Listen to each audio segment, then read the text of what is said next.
Me toca a mí presentar a Carmen, Carmen Hernández, esta mujer que ha sido clave para la evangelización de la Iglesia en todos los continentes en el siglo XX, XXI, que me tocó la ocasión de conocerla también personalmente en algunas ocasiones, en Israel, también en España, en París, y voy a contar partes esenciales de su vida que me parecen relevantes, acentuando aquellos aspectos que creo yo que desde el punto de vista de la identidad femenina, ¿no es cierto?, ha aportado a la Iglesia un carácter especial.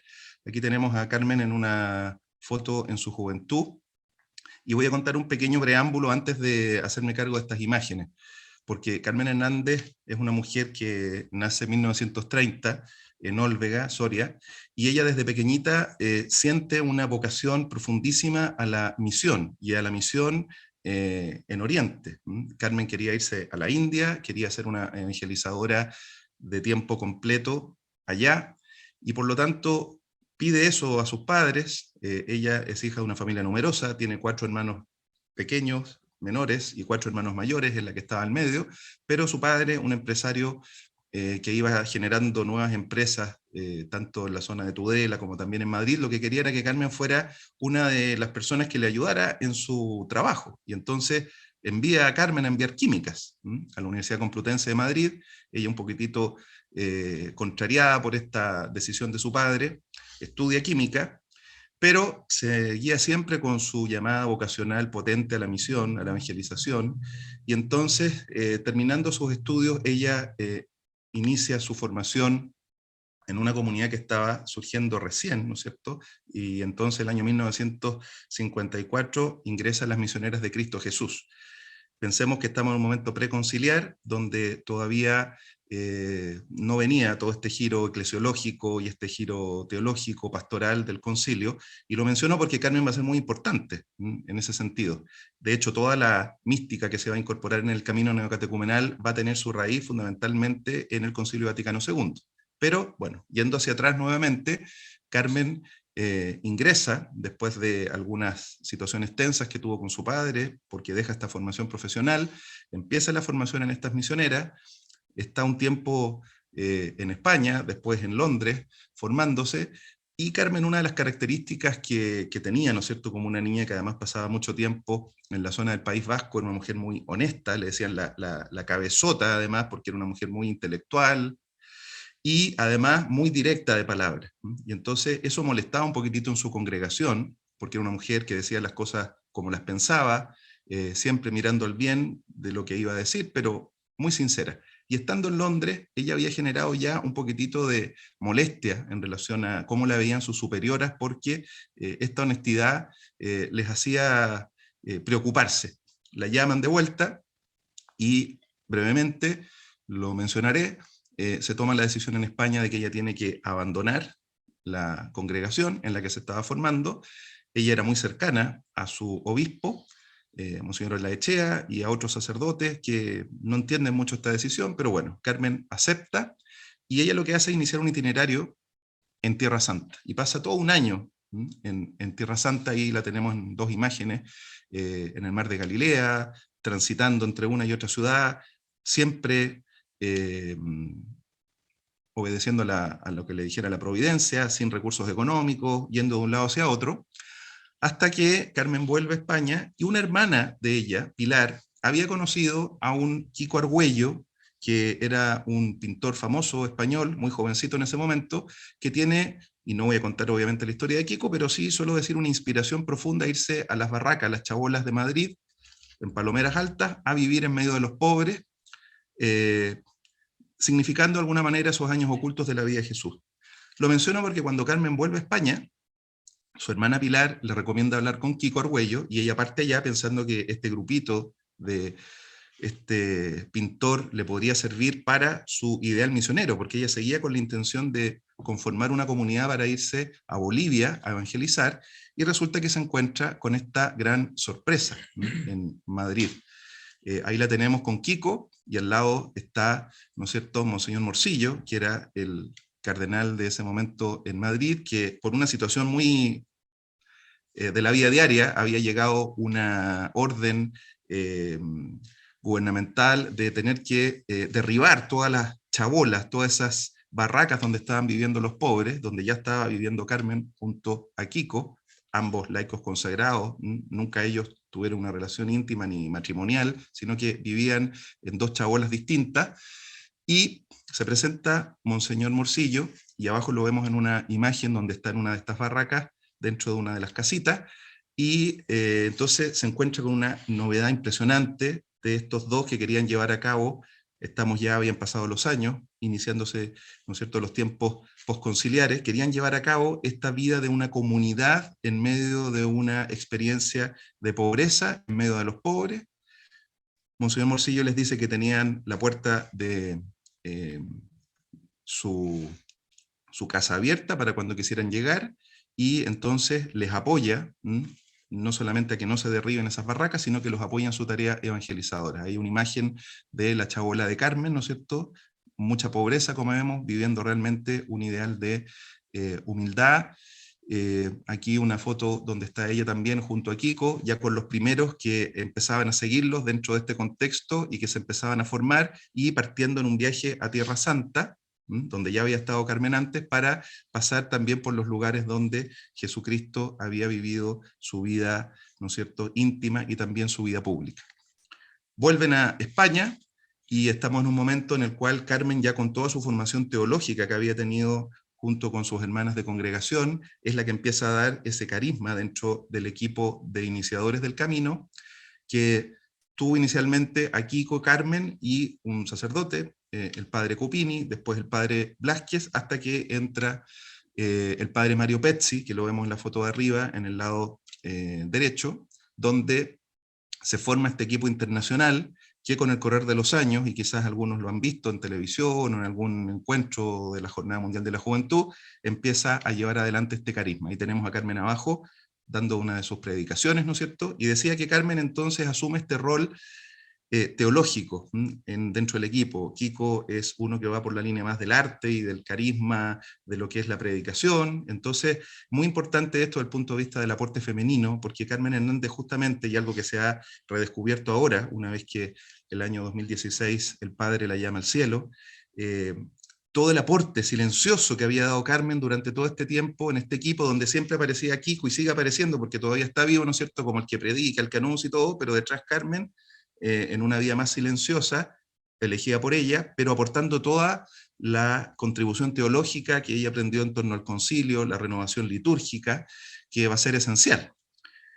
Además, ella, en su transparencia, ¿no es cierto?, y en su cercanía, muy cercana a cada uno de los papas con los cuales le tocó todo este tiempo de iniciación del camino neocatecumenal, tuvo una cercanía muy directa con Juan Pablo I, después lo vamos abajo en una foto con Pablo VI, después arriba con Juan Pablo II. Dicen que a la única persona a la cual Juan Pablo II le permitía fumar dentro de las salas del Vaticano cuando se reunía con ella era Carmen Hernández, que entraba con su cigarro y planteándole al Papa nuevas propuestas, nuevas estrategias de evangelización. Por ahí de repente se quería que se iniciara la construcción de los seminarios Redentoris Mater, de los cuales hablaré un poquitito más adelante, donde llegan todos los hermanos del camino que quieren iniciar una vida de la formación sacerdotal, y entonces como que ese proyecto estaba un poco en tensión, y se aprovecha ella de que el asesor del Papa de ese momento sale, parece que al baño, y entonces ella, pum, con Kiko plantan los planos de este primer seminario, los extienden en la mesa y le empiezan a explicar al Papa en qué consistía este seminario, que finalmente va a ser el seminario Redentoris Mater de Roma, el primer seminario de los 120 ya que tiene el camino en el mundo durante estos años.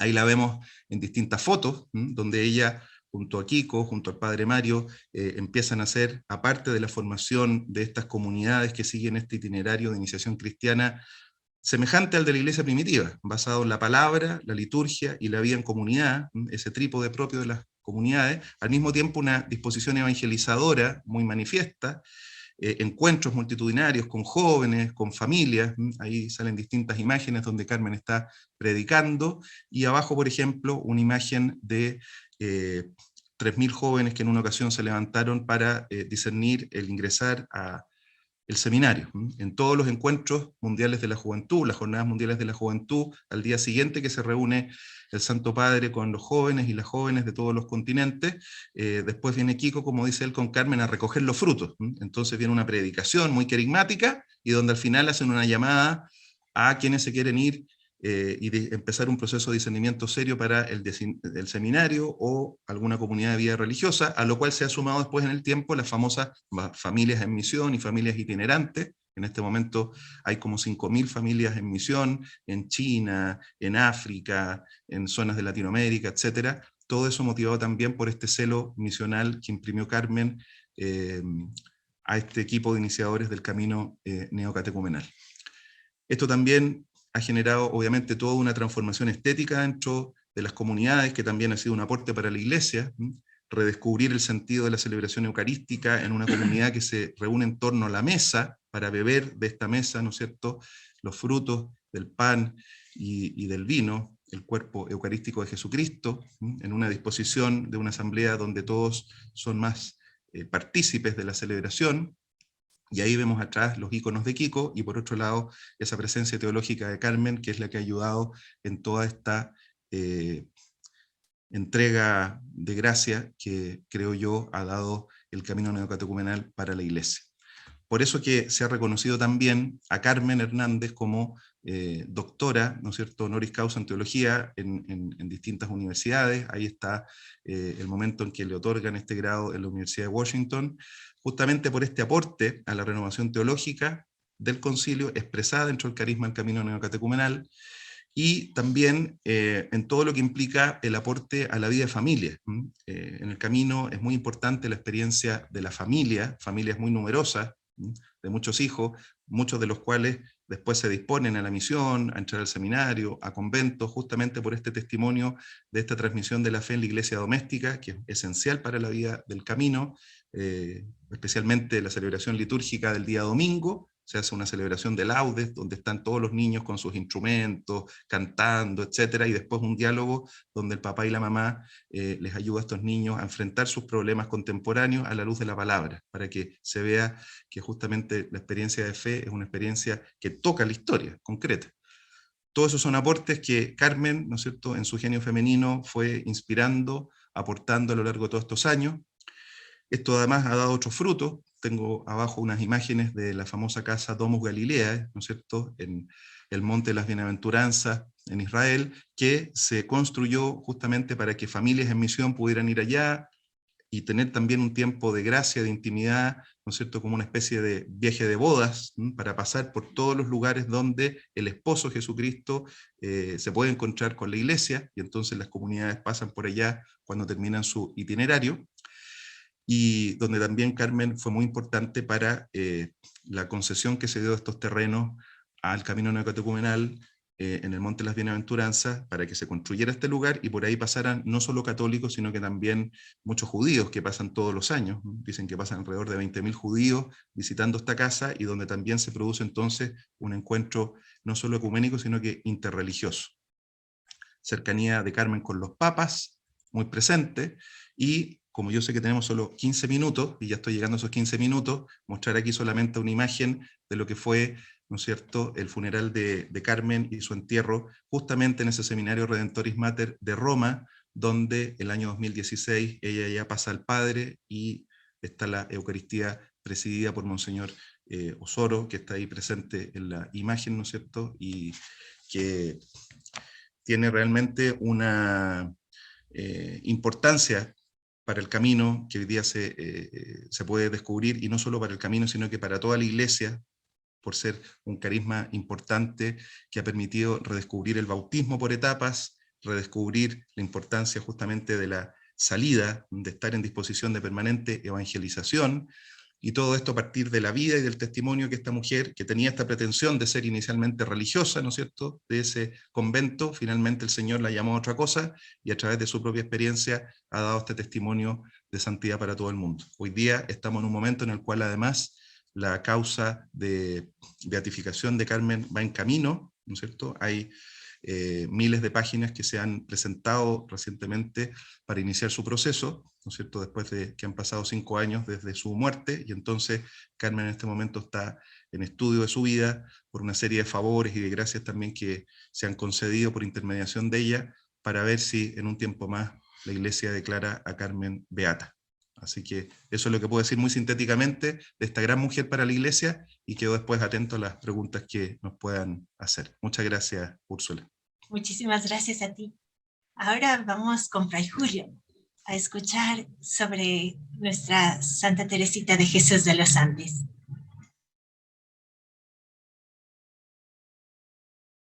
Fray Julio, todavía está apagado su micrófono.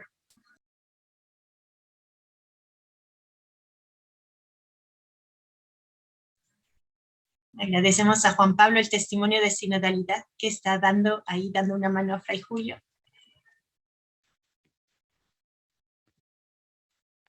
Ahora tengo voz. La figura de Teresa de los Andes o Juanita Fernández, siempre hay que sacar... No se le escucha, Fray Julio, no sé qué pasa con su micrófono. La figura de Juanita Fernández... No le estamos escuchando todavía. Juan Pablo, ¿será que pueden cambiar de dispositivo? No sé.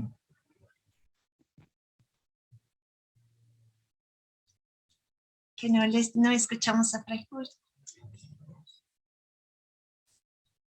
O Juan Pablo, mantener tu micrófono encendido para que escuchemos a Fray Julio a través de tu micrófono.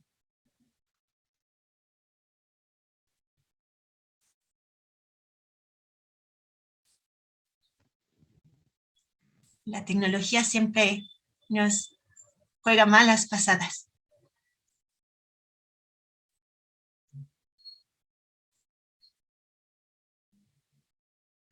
Todavía no, pero les esperamos. ¿Ahora? ¿Hay audio ahí? Ahí hay audio, sí. Padre, converse. Bueno, la figura de Juanita Fernández, concretamente, es una mujer que nace con el siglo XX. Nació en 1900, el 13 de julio de 1900, y nace en una familia rica, una familia acomodada, entendiendo lo que en muchos lugares de América Latina es gente que vive del campo. Eran dueños, su familia, de 2 grandes fundos, de 2 grandes haciendas, y ella misma al comienzo de su diario dice: Jesús no quiso que naciese como él, pobre, y nací en medio de las riquezas, regalona de todos. Y ahí yo hago una cosa, un nexo entre la regalona de todos y el ángel tutelar. Porque de definitiva en su vida de familia, cuando ella está pequeña, se convierte en eso, en un ángel tutelar, en una familia con unos problemas serios de matrimonio, 2 hermanos que poco a poco van a abandonar la fe, uno que era un bohemio, tenía problemas con el alcohol, y el otro que por seguir filosofías ateas se aleja de la práctica religiosa. Entonces Juanita Fernández se convierte en ese ángel tutelar, sobre todo con el padre, con su padre, que no tenía una buena capacidad para los negocios, y en definitiva esas 2 haciendas, esos 2 fundos, los perdió. Y perdió el patrimonio familiar. La familia tuvo que ir acomodándose poco a poco, no a ser pobres, eso es la verdad, pero sí a disminuir sus influencias, disminuir su sentido económico. ¿Y quién fue el consuelo para la familia, sobre todo para la madre, porque uno de los fundos era de la madre y otra del padre? Fue ella, aceptar la voluntad de Dios. No pasaron hambre, pero sí vieron muy mermada su vida familiar. Pero lo más importante en el caso de Juanita Fernández, como ángel tutelar, fue consolar a su padre, ayudar a su madre a que ella era en el fondo omnipresente dentro de esa familia, porque el padre tenía que estar en los campos. Prácticamente Juanita vivió sin papá y sus hermanos también, y eso se sintió sobre todo en sus 2 hermanos mayores, Miguel y Luis. Miguel, que es el bohemio con problemas de alcohol, y el otro que deja la práctica religiosa. Y eso le producía un gran dolor a la madre, que era una mujer muy rígida, muy dura, pero muy cristiana al mismo tiempo, quería a sus hijos bien encaminados, pero estaba este problema. ¿Quién hacía de nexo y de consuelo? Juanita Fernández. Entonces tenemos a esta Juanita Fernández que de pequeña quiere recibir a Jesús en la Eucaristía, y ella cuenta en su diario que durante el mes del Sagrado Corazón, en junio de 1910, cambió su carácter. Ella era una niña rebelde, una niña que lloraba por todo, y en ese camino de conversión, preparándose a la primera comunión, ella dice que cambió su carácter y el día de su primera comunión fue el día sin nubes, donde va a pasar una cosa muy particular. Comienza a escuchar la voz de Jesús y de María. Y ella piensa que eso lo tienen todos los cristianos.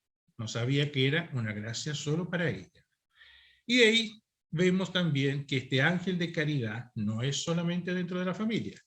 Durante sus estancias estivales iba a los campos y predicaba el evangelio, enseñaba la catequesis, cuando una niña, recordémonos que ella muere en 1919. En todos esos años, ella tenía eso de ser ángel tutelar en la casa, pero apóstol incansable de la Eucaristía en los campos chilenos. Ahí preparó gente para el bautismo, primera comunión, confirmación y matrimonio. Pero también hacía catequesis durante el año en la parroquia San Lázaro, una parroquia céntrica de Santiago de Chile. Y es por eso que cuando la madre la había inscrito en un colegio de religiosas del Sagrado Corazón, le pide que quede como interna de ese colegio, porque iba y venía. Pero en 1915 la mamá decide que ella y su hermana Rebeca ingresen como internas en ese colegio, es decir, vivir en el colegio, separadas de la familia. Eso fue un gran dolor para Juanita, pero ella después, reflexionando, se da cuenta que el Señor va haciendo la teología de la separación. La separa primero de su familia y la coloca ahí en ese colegio y en ese ambiente monacal, porque era un colegio enorme, con religiosas dedicadas exclusivamente a la educación de las niñas. Ella comienza a vislumbrar que el Carmelo, es decir, monja de clausura, es su vida, es su futuro. Y es por eso que pasamos de la regalona a la ángel tutelar, y vamos a descubrir otro título para esta etapa de su internado: Mater Admirabilis, o Madre Admirable. ¿Por qué? Porque en ella había nacido una grandísima, pero grandísima devoción a la Virgen. Ella es su madre, siempre la escucha, siempre habla con ella, la aconseja, y estando lejos de la mamá, la Virgen es la que se convierte en su madre. Y dentro del colegio también ejerce un gran apostolado como una alumna ejemplar. No era tremendamente inteligente, no. Aprobaba todos los cursos, pero lo más importante es su don de gentes, tanto que las monjas le encargaban los cursos de niñas más pequeñas. Y ahí también ejerce como ángel tutelar, pero una prima suya, Anita Rucker, que luego ingresó en esa congregación del Sagrado Corazón, que yo tuve el gozo de conocer, porque murió con casi 101, 102 años, había nacido un año posterior a Juanita. Ella había nacido en 1901. Ella, en los testimonios, dice que las chiquillas del colegio le llamaban Mater Admirabilis. Ahí viene Mater Admirabilis. Había que ponerse en buena forma, es decir, estar piadosa. ¿Por qué? Porque la veían rezar y parecía que no se movía. Y siempre con los ojos bajos, que es la actitud que tiene la imagen de la Mater Admirabilis, que es una advocación francesa, que estaba en el colegio, que era la titular del colegio, a pesar de que era el Sagrado Corazón, pero la devoción mariana era la Mater Admirabilis. Entonces Juanita, con ese gran amor a la Virgen, la va imitando y las compañeras lo notaban, y por eso le llamaban Mater Admirabilis. Esa es la etapa de colegio. Y luego pasa el momento en que ella, su hermana mayor, se casa. La mamá decide sacarla del colegio. Ella terminó la educación, tuvo 11 años de formación en ese colegio del Sagrado Corazón, con una gran cultura francesa, y vuelve a casa para encargarse del hogar, de la casa, de trabajar ahí en la casa, disponer todo, una familia enorme, las criadas también estaban ahí, había que darle órdenes también, y comienza ella también ahí, vuelve a ser ángel tutelar de su propia casa, pero con otra perspectiva. De la Mater Admirabilis, y ahora ya ha comenzado todo su proceso de carteo, cartas a la superiora del convento de las Carmelitas de los Andes. Y comienza ella, y ahí doy otro paso, de la Mater Admirabilis del colegio a la Carmelita Perfecta. ¿Quién es la Carmelita Perfecta? La Virgen Santísima, pero del Carmen. Y ahí comienza a proyectar toda su vida carmelitana. En todo este breve exposición que estoy haciendo, ella ha comenzado a tener un gran proceso interior de cambio. Conversión, el día de su primera comunión, la toma de hábito es prácticamente un entrar en la vida religiosa, comenzar su noviciado, pero a su vez en la noche oscura, que la gran referencia es San Juan de la Cruz, es decir, grandes purificaciones interiores, gran sequedad interior, pero a su vez una explosión de amor, en grado de amor de Dios para con ella, y ese amor centrado en la persona de Jesucristo el Señor. Y ella dice, la mayor perfección es morir como Cristo crucificado. Es decir, para ella todo es Cristo, pero crucificado. Y vemos entonces que en ese convento de las Carmelitas de los Andes comienza ella su noviciado, y la superiora ya le había dicho en una de sus entrevistas que ella había nacido carmelita, y eso para ella fue como un abrirse el cielo.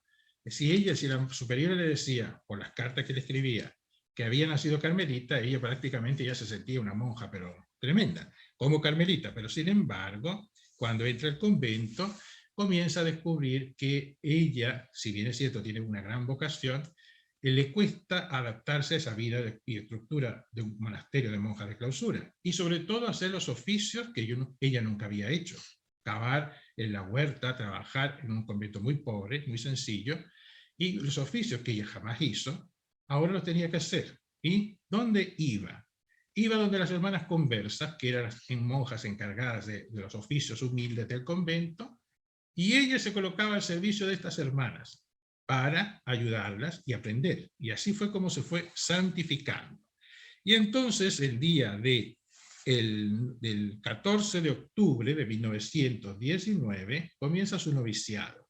Pero como dije, entró en su noche oscura, porque por una parte era una alegría, que es uno de los títulos que ella tiene, alegría de la Dios es alegría infinita, externamente lo vivía todo eso, pero internamente está viviendo la noche oscura de la purificación de la fe, la esperanza y sobre todo la caridad.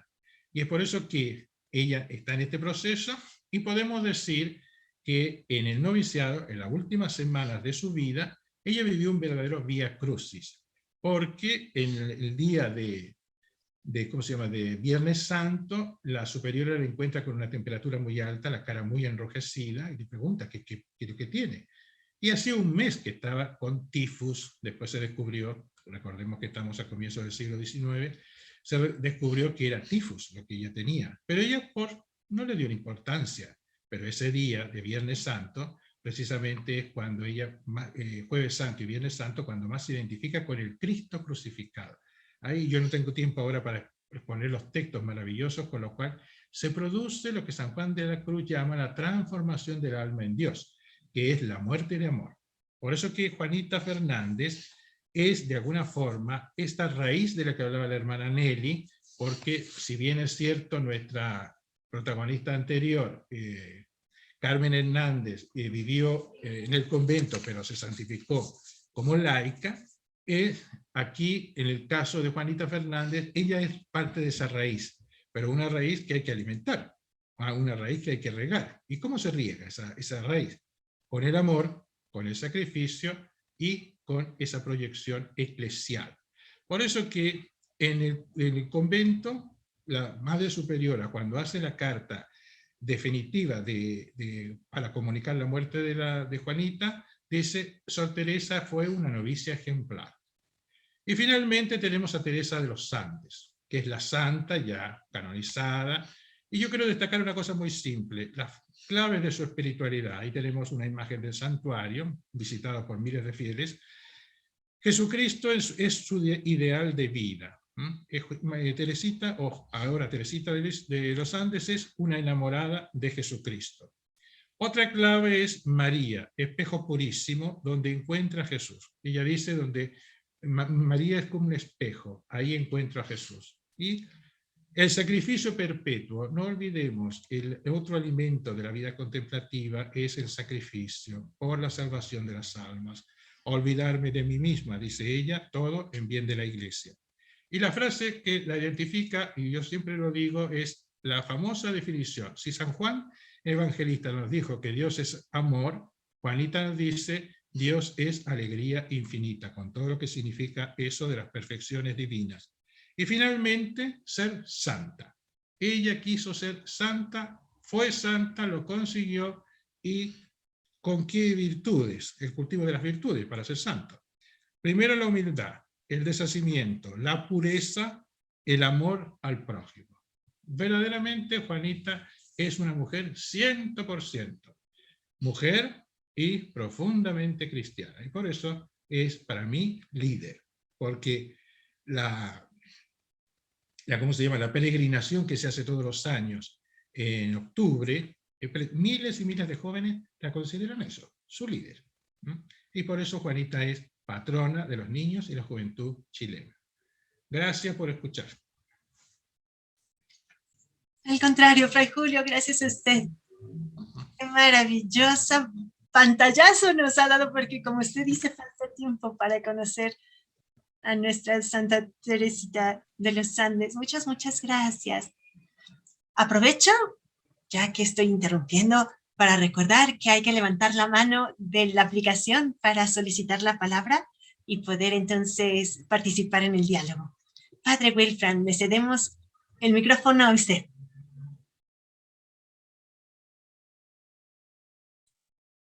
Muy buenos días, un abrazo, bendiciones a todos, a todas. Aquí se puede, ¿me escuchan, sí?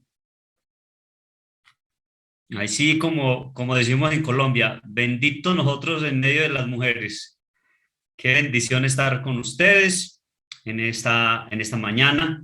Yo soy el Padre Wilfran Oyola, yo vivo en Bogotá, pero yo soy de provincia, yo soy de Marquetalia, Caldas, la tierra cafetera de nuestra amada Colombia. Y tengo la alegría de compartir hoy la vida de Santa Laura Montoya, nuestra santa colombiana.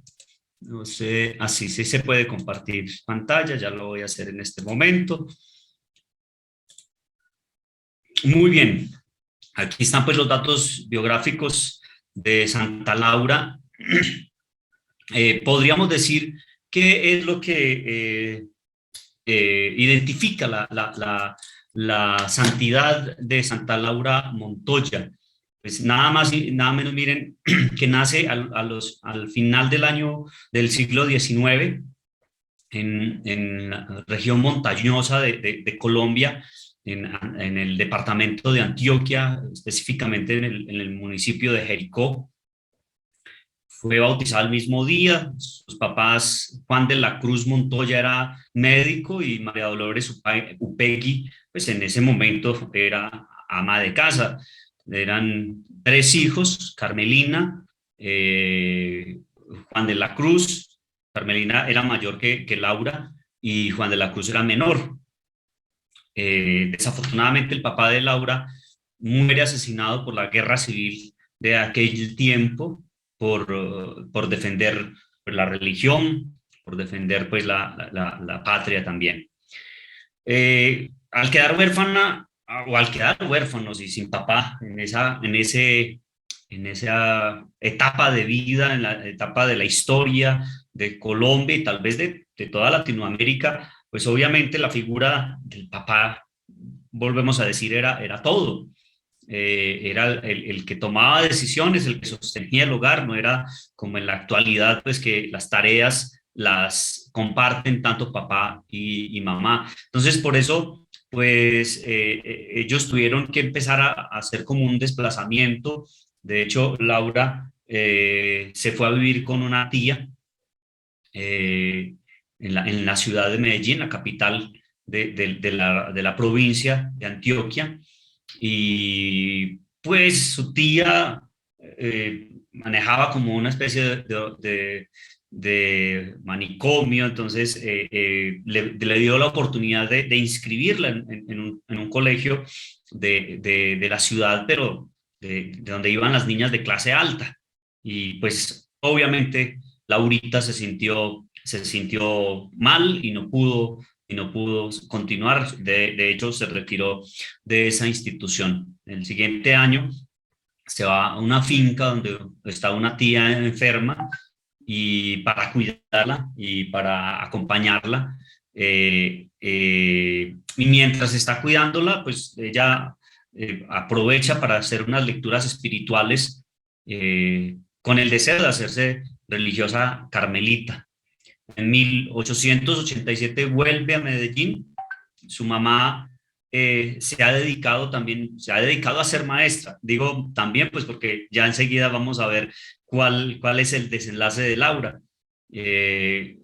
Luego también su abuelo enferma y ella se vuelve a Amalfi, que es otro pueblito en Antioquia, donde va a cuidar también hasta su muerte. Pues, o sea, como que porque su abuelo estaba haciendo la figura paterna y les estaba apoyando también para el sostenimiento, pero también muere y otra vez, podríamos decir, se ven en necesidades. Entonces, lo que deciden en la familia de Laura es que ella entre a formarse para ser maestra en Medellín. Entonces, para que así pueda ayudar al sostenimiento de su mamá y de sus hermanos. Entonces se presenta a la Escuela Normal de Institutoras de Medellín y allí, por sus buenas calificaciones, obtiene una beca. Se hace maestra y empieza a desempeñarse formando jóvenes dentro de la fe cristiana y católica en diferentes escuelas públicas del departamento de Antioquia. Pues obviamente era un tiempo distinto al nuestro y ella podía, y de hecho había la clase de catolicismo. Entonces estas docentes podían obviamente enseñar el catecismo directamente en la escuela. Entonces su primera experiencia como docente fue en Amalfi, en donde fue luego nombrada directora de la sección superior de la escuela municipal. De hecho, el párroco del pueblo abre otro colegio como para hacerle contrapeso, y sin embargo gozan de muy buena calidad de estudio, de enseñanza, y pues Laura logra sostener esta escuela superior en Amalfi.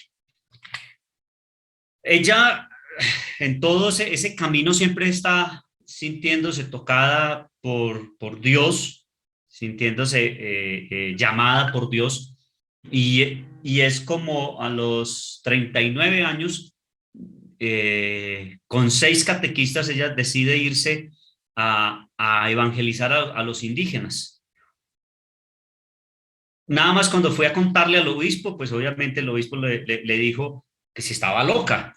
Claro, porque en esa época, región montañosa, la única forma de llegar a caballo, las mujeres no se podían poner pantalón, era una cosa de locos, pues para la época, para la cultura, que entre los clérigos, entre la sociedad, pues las tacharon de locas, porque imagínense, unas mujeres, su mamá, Doloritas, su mamá las acompañó, porque pues todas eran jóvenes y se fueron a internarse en las montañas, en las selvas. En esa época pues no había los peligros de grupos armados, pero sí había los peligros de los animales, de toda esta situación pues de selva. Y pues ella llega a evangelizar, a acompañar, a catequizar a los indígenas en Verachamí, que es una cultura indígena que aún existe en Colombia. Entonces ella desde entonces dedicó el resto de su vida al apostolado y a las misiones. Ella lo hacía como un compromiso, por decirlo de algún modo, desde ese inicio, como un compromiso como maestra católica, pero Dios siempre le fue colocando a ella en el corazón, y sobre todo viendo la necesidad, ella comprende la dignidad humana y la vocación divina del indígena. Ella, muy parecido a San Pedro Claver, que fue el evangelizador de los esclavos negros en Cartagena, cuando en esa época, desafortunadamente, desde las perspectivas eclesiales y aún gubernamentales, se pensaba que los indígenas no tenían alma, o no tenían dignidad, o no tenían los mismos derechos. Ella descubrió en los indígenas también la misma dignidad de cristianos, de hijos de Dios. Y por eso, en el 14 de mayo de 1914, ella funda la Congregación de Misioneras de María Inmaculada y Santa Catalina de Siena, con un grupo de catequistas que la acompañaban a las misiones. Muy, muy importante, un testimonio muy grande de un compromiso misionero.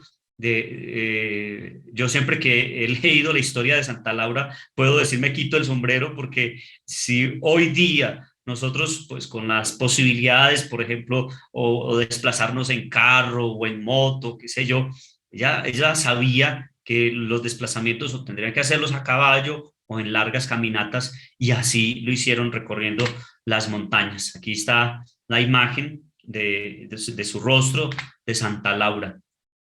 La causa para la beatificación de Madre Laura fue introducida el 4 de julio de 1963 por la Arquidiócesis de Medellín, porque ella muere el 21 de octubre de 1949. En ese momento tiene 90 casas en 3 países, pero actualmente la congregación, el nombre es largo, el nombre de la congregación es largo: Misioneras de María Inmaculada y Santa Catalina de Siena. En Colombia son conocidas como las Madres Lauritas, a ellas las conocemos así, como las Madres Lauritas. No sé si en sus países conozcan esta comunidad. El 11 de julio de 1968, la congregación religiosa de misioneras, fundada por ella, recibe la aprobación pontificia. Ella es declarada sierva de Dios en 1973 por el Papa Pablo VI y venerable el 22 de enero de 1991 por el Papa Juan Pablo II. El 20 de diciembre del 2012, el cardenal Angelo Amato dio a conocer la autorización del Papa Benedicto XVI para la canonización de la Madre Laura, siendo la primera persona de nacionalidad colombiana reconocida como santa en la Iglesia Católica. En Colombia, vuelvo a decir, se han gestado grandes santos, pero venían de España. Por ahora recuerdo a San Pedro Claver.